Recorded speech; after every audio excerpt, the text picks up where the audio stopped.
Alrighty, Latin AP. Here we are, 527. Gaius Arpinius, a Roman equestrian. He was a personal friend of Quintus Titurius. He was sent to them, the Gauls, in order to converse, and a certain Quintus Junius from Spain, who already before, because Caesar had been so used to sending him so often to Ambiorix, he spoke with Ambiorix in this way. Okay, so in other words, these are the guys that normally work with Ambiorix. He spoke to him in this way, that he, Ambiorix, had confessed that he, Ambiorix, owed much to Caesar, or to him, Caesar, in return for Caesar's kindness toward himself, Ambiorix.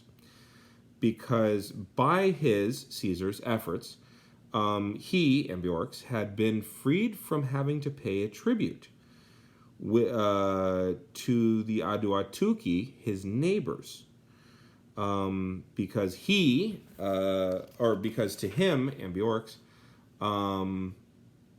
so because both his son, Ambiorix's son, and his brother's son, Ambiorix's brother's son, had been sent back by Caesar, essentially from the Aduatuci, whom the son and the nephew, who were sent in the number of hostages to the Aduatuci.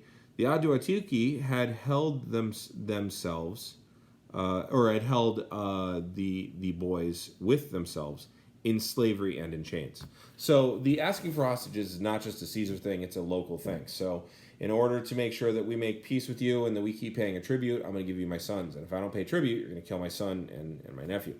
So Caesar was like, no, send them back. Let's see. So yeah, he talking, and that he had not done that which he had done, Ambiorix, regarding his attack on the camp, either from his own judgment or his own will, but by the urging of his tribe, and that his, Ambiorix's, commands were of this type. That he had no less authority than the multitude, or than the mob had over him, that he had over them. So in other words, he has just as much power over them as they have over him. For the tribe, furthermore, was the cause of this war, because he, Ambiorix, couldn't withstand the sudden conspiracy of Gauls. Ooh, here's where the plot thickens.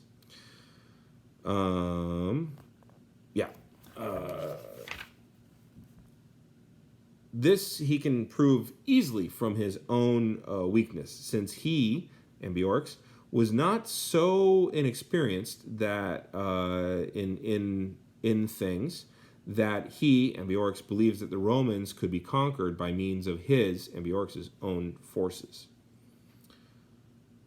But this is Gaul's common plan.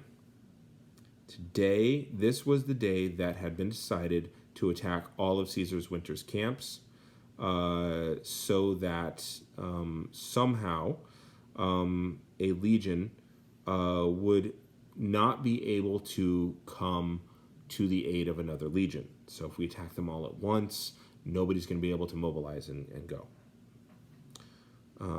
It was not easy for Gauls to say no to Gauls, especially when the plan seemed to have been entered into in order to get their common freedom. Since he, Ambiorix, had performed his duty to them, the Gauls, for the sake of loyalty to the Gauls, now he, Ambiorix, has the justification of duty to repay Caesar's kindness toward him. He, Ambiorix, warns. He, Ambiorix, beseeches Titurius Sabinus on account of their friendly relationship, that he, Sabinus,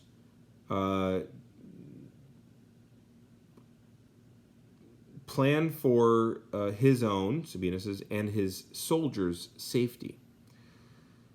A large hired band of Germani had crossed the Rhine already and will be here in 2 days.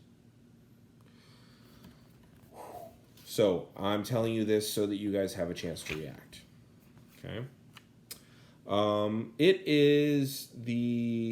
is up to the Romans. It is up to them to consider for themselves whether they want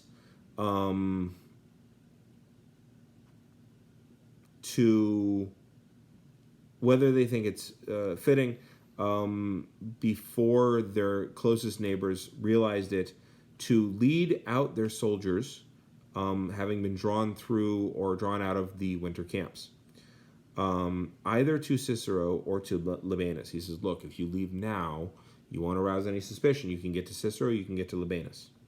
So he knows everything too.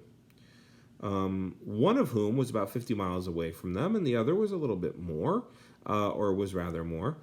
And that he, Ambiorix, promised and confirmed by swearing an oath that he, Ambiorix, would give them safe passage through his territories.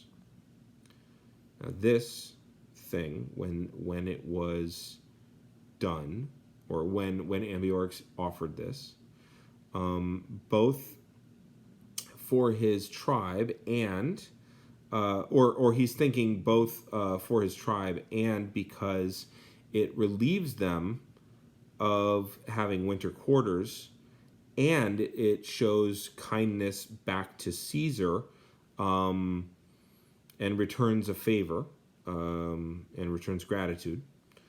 So once he, Ambiorix, had given the speech, he departs. Pardon me. That was a lot.